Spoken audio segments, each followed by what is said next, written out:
And thanks for joining us this evening, Low Country. I'm Justin Kolar. Nearly 2,000 South Carolina teens will not be allowed to vote in this year's election, despite a lawsuit asking that they be added to the state's voter rolls.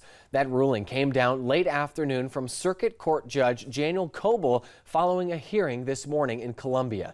State House reporter Mary Green was there. She joins us with the details.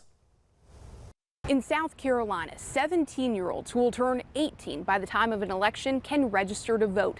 But a glitch in the South Carolina DMV's computer system prevented nearly 2,000 teens from being registered, despite checking a box when they got their driver's license that indicated they wanted to do so. This is a case about fundamental constitutional rights to cast a ballot in a democracy.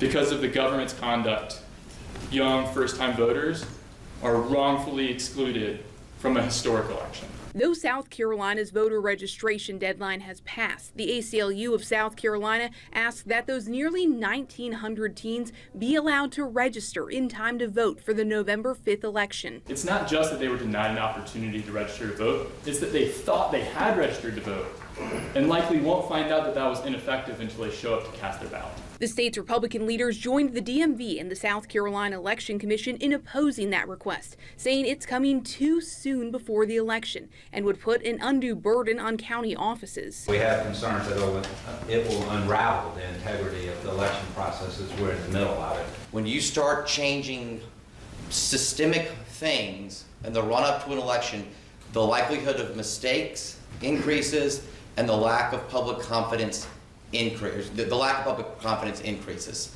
because people don't trust that the rules aren't being changed midstream. Circuit Court Judge Daniel Coble denied the ACLU's request late Friday, meaning these teens will not be allowed to vote this election. Coble wrote the request was too drastic, would likely violate the separation of powers doctrine, and would create disorder in the voting system. The DMV says around 6,000 other teens were also affected by that computer error. But those people figured out something was awry and that they were not, in fact, registered in time for them to do so.